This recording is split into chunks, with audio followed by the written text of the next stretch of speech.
कहते हैं कि हे राजन, इधर खटवांग के पुत्र दीर्घबाहु हुए।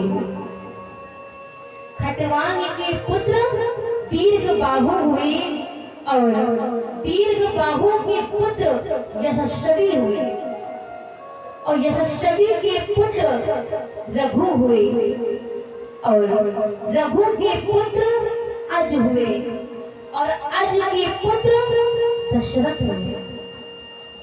आज मैया अयोध्या में किस प्रकार दशरथ का जन्म हुआ। दशरथ जो है मैया पूर्व जन्म में इधर मनु महाराज थे और उनकी पत्नी जो कौशल्या है वो पूर्व जन्म में इधर शतरूपा थी।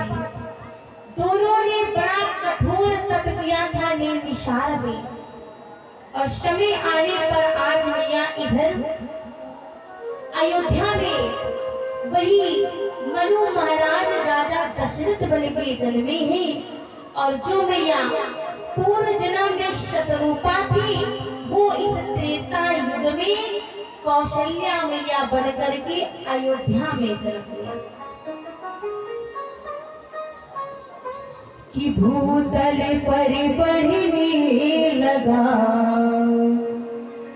जब निश्चय समुदाय, वो मानो स्वयं आधर्म ही वो उतरा शहीद शहान। जैसे ही इधर भैया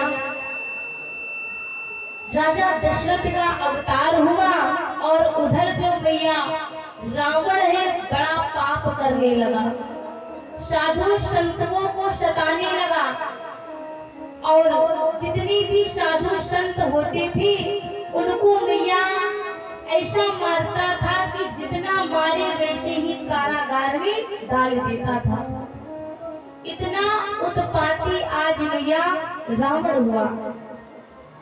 साधु संतों की सेवा नहीं करता था, वो बड़े पापाचार्य पाप करता था कि माँ नहीं मानती पिता नहीं देवा, माँ नहीं मानती पिता नहीं देवा, साधु शनि करे वैसे।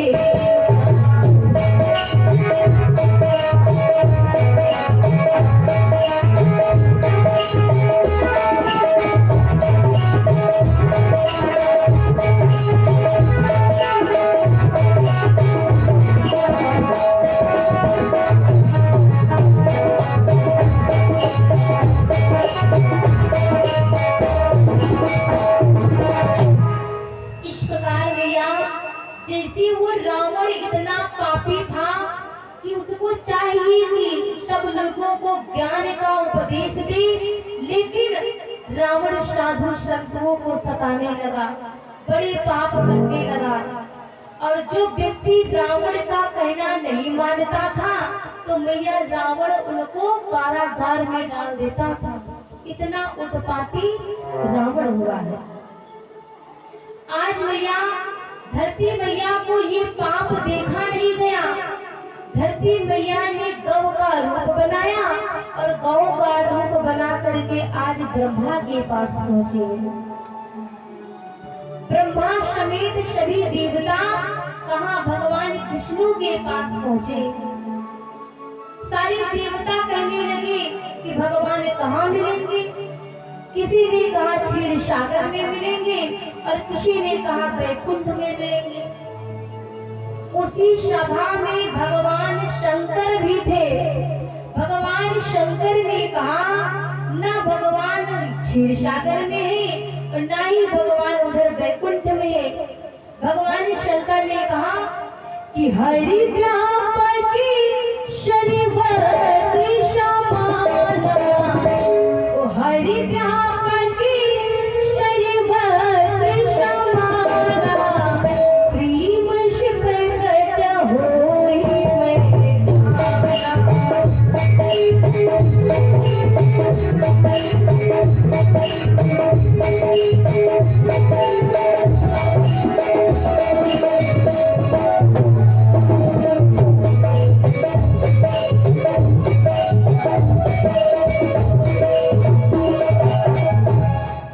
भैया भगवान शंकर उसी सभा में थे। भगवान शंकर ने कहा कि हरि व्यापक शरीबत समाना वो प्रेमश प्रकट होई में जान। आज भैया भगवान शंकर ने कहा हमारे मन में तो ये आता है कि अगर सच्चे भाव से देखा जाए तो परमात्मा कण कण में व्याप्त है। सारे लोग भगवान के पास पहुंचे हैं और उसके बाद सारे देवता कहने लगे त्राहि माम रक्षा करो प्रभु रक्षा करो। भगवान विष्णु ने कहा कि हम तुम्हारे मन की जो दशा है उनको जान चुके हैं और हे देवताओं समय की प्रतीक्षा करो। समय आने पर हम चारों भैया अंशों सहित अयोध्या में अवतार लूंगा। जब इतनी बात कही है तो कहा कि हे देवताओं अवतार लेने के हमारे अनेकों कारण हैं और एक कारण और ये है कि अदिति मैया और कश्यप ऋषि ने बड़ा भारी तपने में शरण में किया है कि कश्यप अदिति महातप कीरा तीन कछ में पूरा पर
भगवान विष्णु ने बताया हे देवताओं इधर कश्यप ऋषि और अदिति मैया ने बड़ा भारी तप किया है और उन्हीं के घर में वही कश्यप ऋषि और अदिति मैया जब त्रेता युग में बनेंगे कौशल्या और राजा दशरथ तो उन्हीं के घर में हम चारों भैया अंशों सहित अवतार होगा। इतनी बात जब कही है तो सारे देवता जो है भैया वो सारे देवता त्रेता युग में कोई अंगद बन गया, कोई हनुमान बना और कोई बड़े बड़े देवता बन करके आज कहाँ प्रकट हुए? अयोध्या में। कोई गोपी बना, कोई शखा बना और कोई लता पत्ती बन गए, पेड़ पौधे बन गए। क्यों? क्योंकि सबका समय आने पर भगवान राम की चीजों को काम आना था। पेड़ पौधे क्यों बने? कि भगवान राम जब सीता को ढूंढ रहे थे तो पेड़ पौधों से ही पूछ रहे थे ही खग मृग ही मधुकर श्रेणी और तुम देखी सीता मर गए। इसलिए आधे देवता पेड़ पौधे बने, सभी लोग भगवान के लिए कुछ ना कुछ बन गए हैं। इधर अयोध्या में राजा दशरथ का राज चलने लगा। राजा दशरथ का जब राज चलने लगा है तो राजा दशरथ बड़े धर्म धुरंधर राजा बने हैं। उनकी पताका चारों ओर फहरा रहे हैं भैया। सारे लोग राजा दशरथ का गुणगान करते हैं कि इतने धर्म धुरंधर राजा, प्रजा की रक्षा करने वाले, उस संकटों का निवारण करने वाले ऐसे राजा आज भैया अयोध्या में प्रकटे। उनके घर में धन संपत्ति वैभव सब कुछ था, लेकिन एक चीज की कमी थी। वो चीज क्या थी कि राजा दशरथ के घर में कोई पुत्र नहीं हो रहे थे। राजा दशरथ ने अनेकों उपाय किया, लेकिन उनके घर में कोई पुत्र नहीं हुआ। कहते हैं अगर साधु संतों की संगत मिल जाए तो बड़े से बड़े काम हो सकते हैं। जैसे भैया जो श्रवण कुमार थे, श्रवण कुमार के जो माता पिता थे शांतवन और उनकी पत्नी जो ज्ञानवती थी, उनके भी घर में कोई पुत्र नहीं हो रहे थे। दोनों लोगों ने बड़ा भारी तप किया, तो उनके घर में जैसे ही भगवान का अवतार हुआ तो भगवान ने बताया, हे शांतवन, वैसे तो तुम्हारे भाग्य में पुत्र नहीं लिखा है, लेकिन आप नहीं मानते हो तो पुत्र होगा, लेकिन पुत्र होते ही तुम्हारे दोनों लोगों की नेत्रों की ज्योति छीन ली जाएगी। आप लोग अंधे हो जाओगे, पुत्र को देख नहीं पाओगे। देखिए शांतवर और जो ज्ञानवती थी, अपने पुत्र को पाने के लिए कहा कि हमें ये सब ठीक है, हमारी नेत्र चली जाएंगे वो चलेगा, लेकिन हमारे घर में एक संतान हो जानी चाहिए। और इधर बच्चे शांत हो जाएं, आप लोग समझदार हैं, बैठे शांत से। तो क्या कहा कि हमारे घर में एक सुत हो जाना चाहिए। और जैसे ही शांतवन और ज्ञानवती के घर में श्रवण कुमार का जन्म हुआ, तो जन्म लेते ही बच्चा शांतवन और उनकी पत्नी ज्ञानवती दृष्टिहीन हो गए, उनकी नेत्रों की ज्योति छिन गई। तभी से श्रवण कुमार के माता पिता अंधे हुए थे, तभी से हुए थे। और श्रवण कुमार को ये बात पता नहीं थी, तो श्रवण कुमार को लगा कि हमारा परिवार बड़ा गरीब है और हम कैसे जीवन यापन करें। तो श्रवण कुमार रोज उठ करके सबके घर में भिक्षा मांगने जाते थे। एक दिन भिक्षा मांगते मांगते एक संत के घर पहुंचे, तो उस संत ने बताया, बेटा तुम बहुत सुंदर हो, तुम्हारे आचार विचार संस्कार बहुत अच्छे हैं। क्यों? क्योंकि तुम्हारे माता पिता के संस्कार अच्छे हैं, इसलिए तुम्हारे संस्कार बड़े प्यारे हैं। और हे पुत्र, तुमको शायद ज्ञात नहीं, तुमको पाने के लिए तुम्हारे माता पिता ने अपने आंखों की ज्योति छीन ली है। तो तब कभी जाकर इनको पता चला श्रवण कुमार को।